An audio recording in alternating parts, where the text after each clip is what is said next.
Good morning, everybody. Enter the stars. Today, we're going to talk about the stars in the heavens and the sand of the shores. Now, God said something fascinating in the book of Genesis. The book of Genesis, found with the Dead Sea Scrolls, dating back to 100 BC, which is over 2,000 years old. Long before there were telescopes and microscopes. This is what God said about the sands in the sea and the galaxies and stars of the heavens. He said that Abraham's seed, his seed would number as the sands of the sea and the stars of the sky. Let's read the verse in Genesis 22:17. That in blessing I will bless thee, and in multiplying I will multiply thy seed as the stars of the heaven, and as the sand which is upon the seashore. And thy seed shall possess the gate of his enemies. Now it's interesting because stars and sand are again compared in the New Testament in Hebrews. Therefore sprang there even of one, and him as good as dead, so many as the stars of the sky in multitude, and as sand which is by the seashore, innumerable. Now I don't know who is speaking these words. Maybe this was Paul. But this is fascinating because basically they were quoting this Genesis account. Now, let's go on. Why is what God said so fascinating? Well, because when Genesis was written down, thousands more years before the oldest copy that we have of it, nobody had a microscope and nobody had a telescope.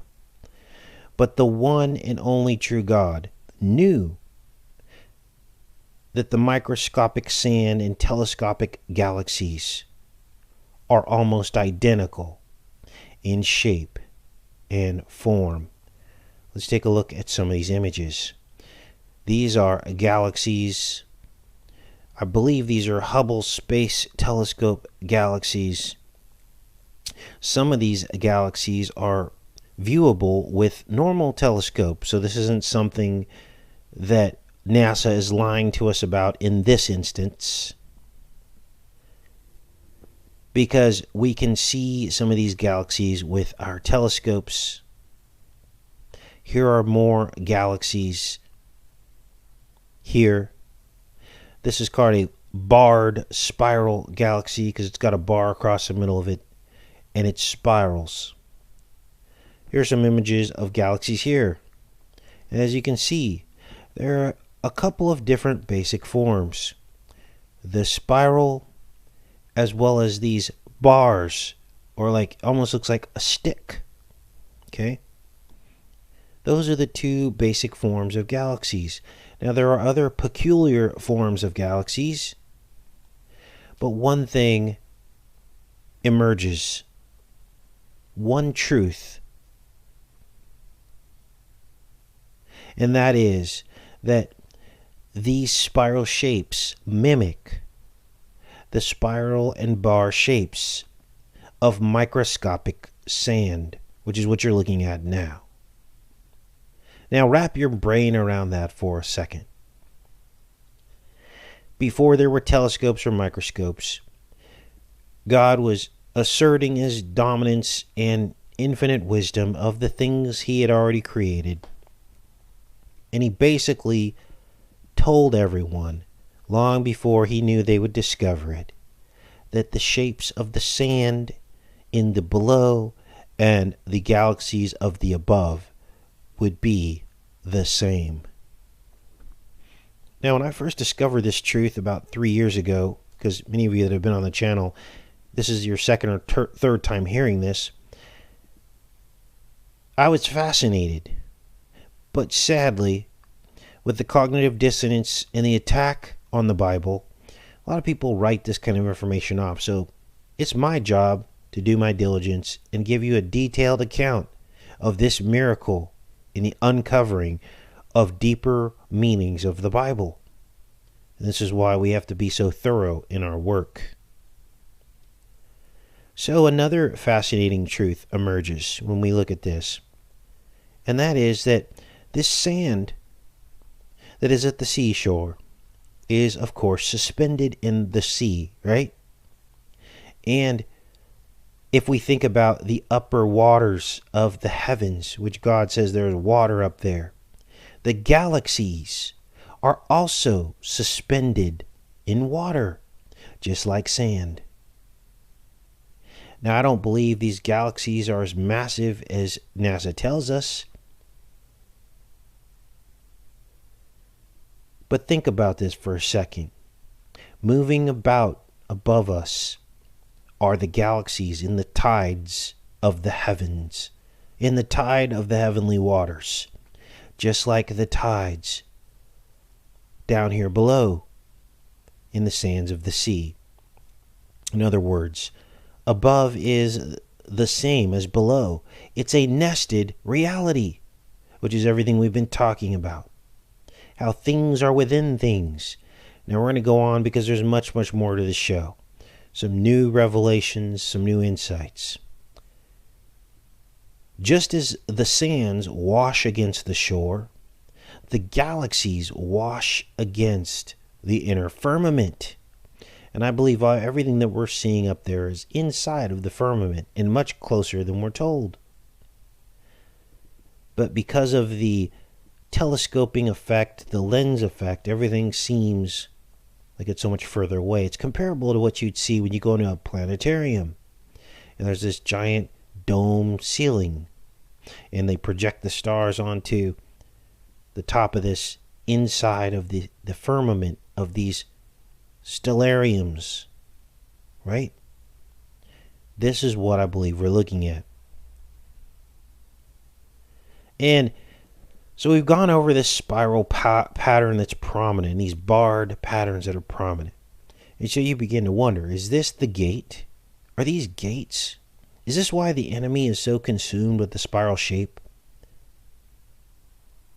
Is this the gate through which he fell?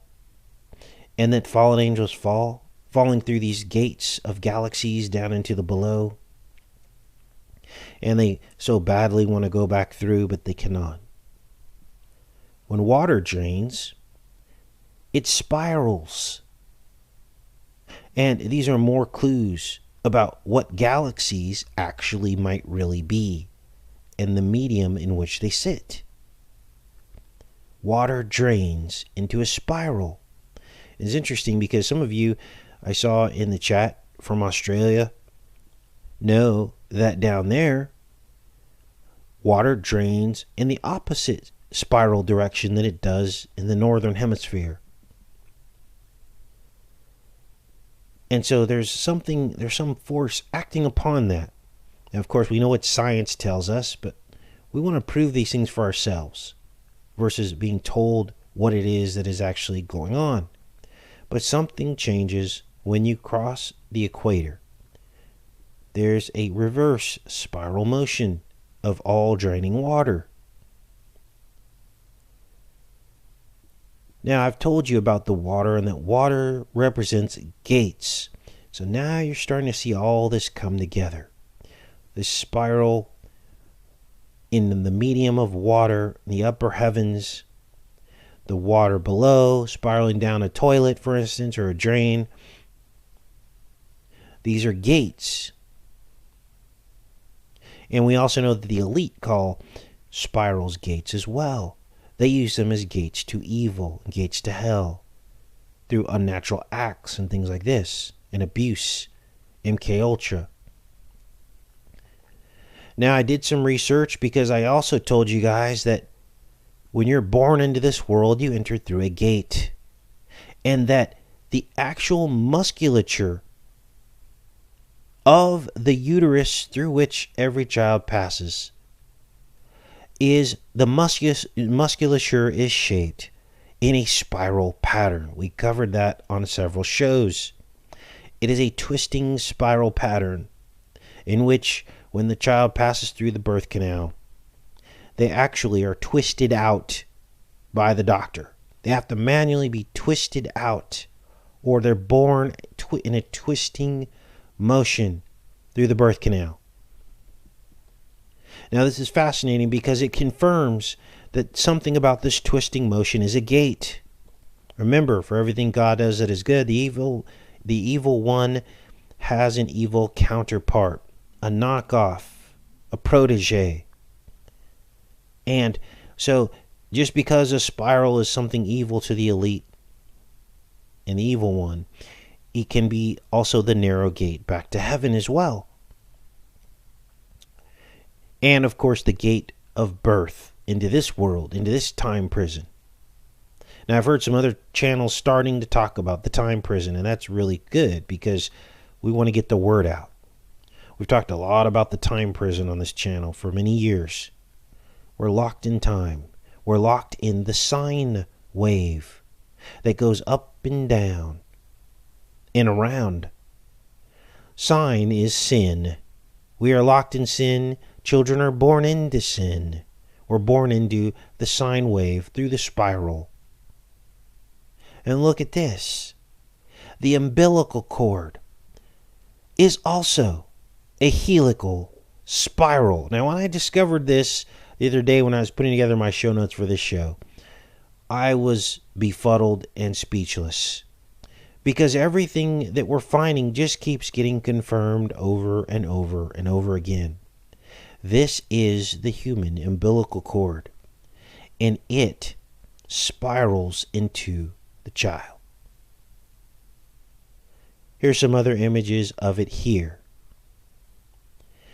The human umbilical cord is a helical spiral. Here's a diagram of it here. Now you'll see here, these are arteries and a vein, right? You have two umbilical arteries and you have one umbilical vein. You also have this space filled with a substance called Wharton's jelly. And Wharton's jelly is only found in one other place in the human body, and that is inside the inner eye. So what you have is another nested reality above and below, just like the sands are comparable to the galaxies. We have the eyeball of a human being comparable to the womb of the woman, with an exit which becomes the iris, the cervix, umbilical cord which becomes the hyaloid canal or the hyaloid artery in the inner eye that connects the lens to the retina. You have the retina, which then becomes the placenta. There's this nested reality of comparing the inner eye to the womb. You have the inverted child in the womb hanging upside down, and you have the image that comes into your eye that is inverted as well. And there are many, many, many more comparisons between the eye and the womb that are undeniable at this point. We call this the body code. The discovery that nested realities are what uncover the truth about the Most High and His creation. It proves who the one and only true God is. So now we know that these spirals represent gates. And we know that the human umbilical cord is a helical spiral, bringing us through the gate into the time prison. And that brings us to another very important truth. That again, this is something that I just discovered a few days ago. I'm going to present it to you, and then you get to decide what it all means. But I believe we've stumbled onto a very deep truth that helps you understand the world we live in. These are column basalt structures. Let's blow this up. This is called the Giant's Causeway. This is in Europe. And what we're told is that these column basalt structures around the world were naturally formed volcanically. But I believe there's something different going on here. Let me do a little demonstration and show you what I'm talking about.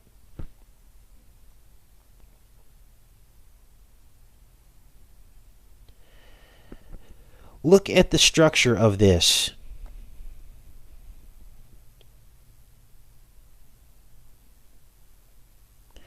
There's your spiral arm.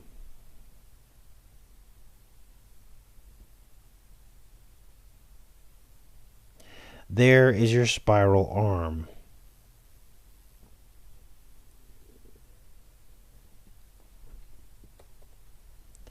There is your spiral shape. This one twisting up here and around. Do you see the twisting motion of many of these column basalt structures around the world? Now, I had noticed this before, and we've talked a lot about these column basalt structures.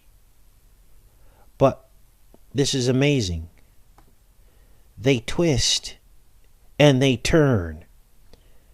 And if you were to extrapolate this twisting motion out into the heavens, as if this was the base of a stump of a tree, you would realize what you're looking at. This repeated twisting motion of all these column basalt structures, tightly packed hexagonal shapes, perfect hexagonal shapes, tightly bundled and packed into these majestic remnants of what I believe were trees, gates to the heavens, linking up heaven to earth. These, I believe, were tree stumps. Now, follow me with this. There's your spiral motion over and over again.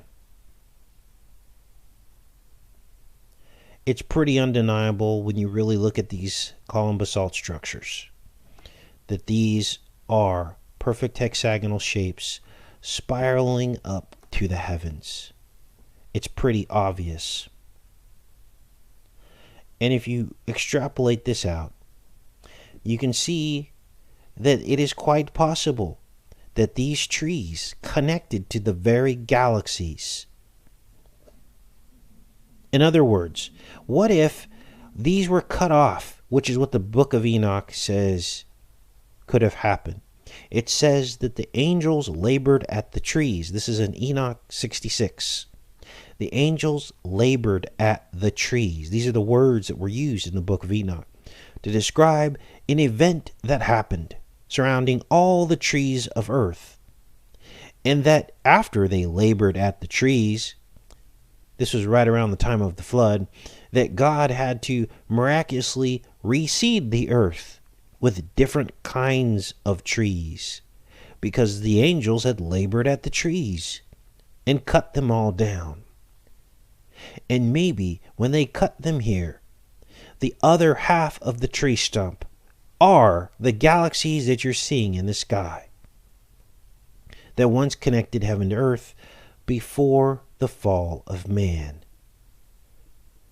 Column basalt are galaxies, which are umbilical cords, which are birth canals, which are seashells.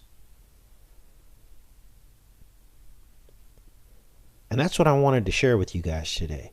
Now, you have to decide what all this means. I'm presenting you the information, the nested realities, the microcosms and the macrocosms of the things that I've noticed that have been gifted to me to see.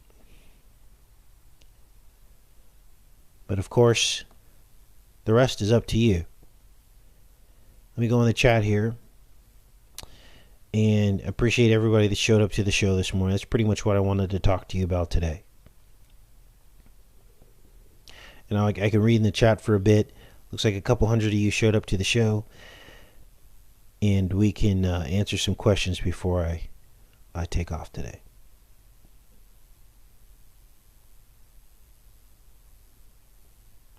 Good morning, Jimmy. Yes, salvation is free, planet more abundant. Julie says, jack pines, there are male and female trees and unisex hybrid trees. Thanks, Russell. No, it was the angels that cut down the trees. That's what I said, Michael. And maybe you're responding to someone else. And the flood, yes, it was a different event. Yes, but it happened right at the time of the flood, or right before, right after it. It's in the book of Enoch. Thanks, Rebecca.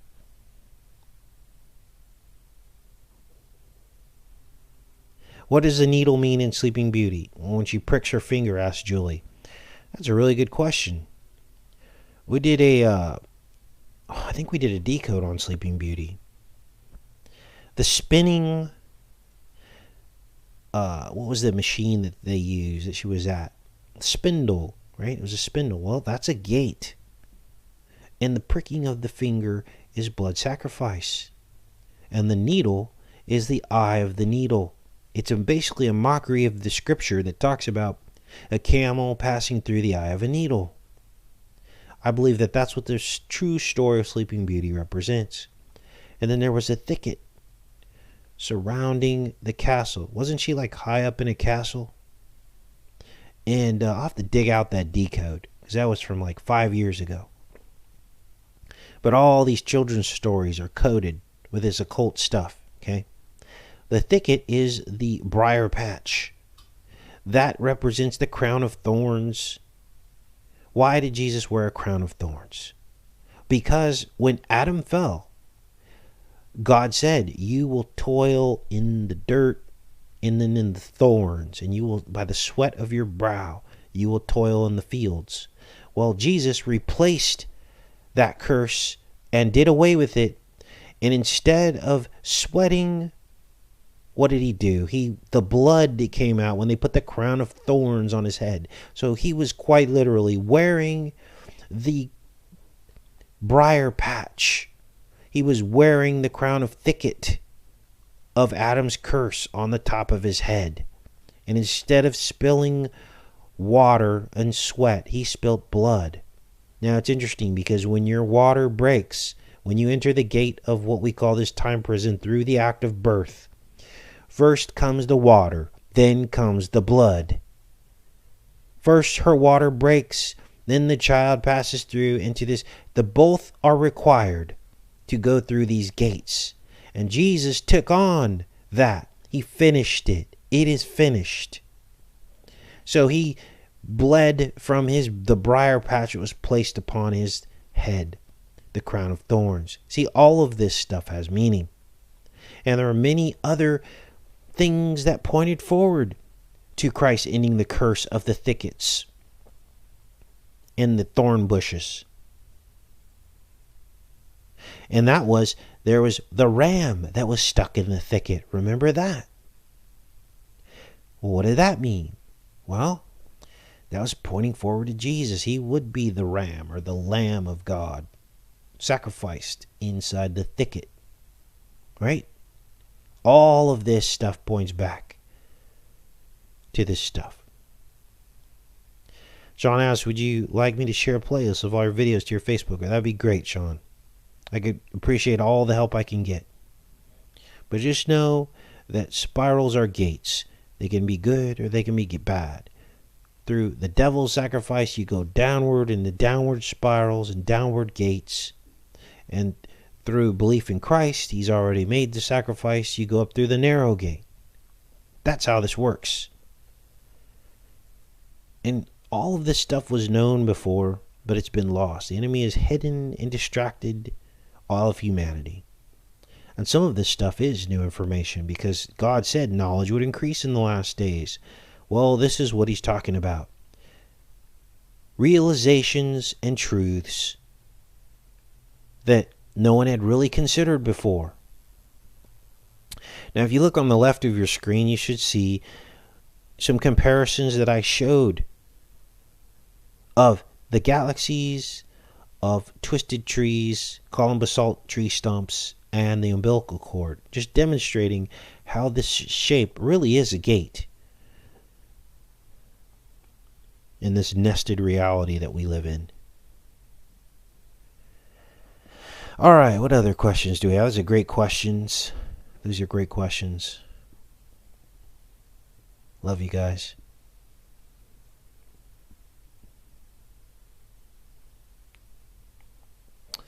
And this is the enemy's fascination with the deep sea, right?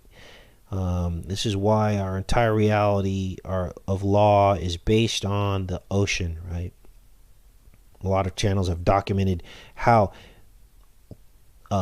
marine law, okay, the Holy Sea, the ocean, everything is based off of water, banks, liquid assets, okay? And then we covered how the boats, even the anatomy of a boat, reveals some truths, that they're ribbed like the human rib cage. And when you place a boat in the water, the ribbed boat, it is a form of the dark baptism. And that's why they get baptized in bathtubs. That's the explanation behind it. It is their rebirth in the material world, bringing us down into the lower gate of the rule of law, marine law, that they place upon us in the court system. This all goes back to corporation, corpse. Okay? This is where they want you. Instead of being reborn in Christ and going up through the spiral gate to heaven, they want you down here. Now, what is it going to look like after salvation? Will God reattach these tree gates that connected heaven to earth? Is this going to look like a Lord of the Rings type of existence and reality, with these gates connecting to other worlds in frames of reality? That would be really amazing. You know, it's really hard sometimes. There's a movement afoot to kind of focus on what people believe is reincarnation. And look, I get how you could try to connect those dots in the Bible and want that, but you got to really go to the core of why you want to believe in reincarnation. What is drawing you down into this material realm where you want to stay here and do life over again? I don't want to do this life over again. I want to live in a perfect body without tears and sorrow. But I can understand why people really want to believe this. It's because you can't visualize heaven yet. You can't keep your, this is why Jesus told you, keep your eyes fixed on heaven. Because if you can visualize heaven, then you won't want to redo this life over and over again here. So I get the appeal. I get why people want to believe in reincarnation. They think, oh, wow, if I could take the knowledge that I had from the past life and bring it into this life, maybe I could be rich at 17 years old, and then I can get all these things. It's if you really think about, this is a heart issue. It's us wanting to stay in the material, wanting to have abundance in this prison, in this time prison, and that's impossible. It's all a lie of the devil. There is no abundance in this time prison. In order to attain such abundance, you have to sell out to the devil. That's how it works. So I just beg of you, if you're fascinated and drawn toward and placing all your time in reincarnation and past lives and trying to remember a past life and all this, your mind is not in the right place. Your eyes are not fixed on heaven. And this isn't a judgment, it's just an observation. All right. Well, looks like we had a small group this morning, and I appreciate all 250 of you guys that came out. We'll be live again tomorrow and the day after. I've already got shows set up for you guys. Let's see. What are we going to be doing? We're going to be talking. The show, I think, tomorrow is on Soul Asylum, Runaway Train, and Teresa was the one that sent me that video. I decoded that for her, and now I'm going to present it to you guys tomorrow. And I think the day after that, we're going to be covering Trump and this whole scandal and what he could easily do tomorrow to change everything in this country, to really go after cover-ups and corruption based around one single case. And we all know what that case is. And we're going to dive into detail about the things that should be being done right now, like freezing assets and all these things that could have been done to show that he was serious about corruption based on his own FBI appointment. So that's what we're going to talk about like on Wednesday. Let's see if there's any final questions before we end this show.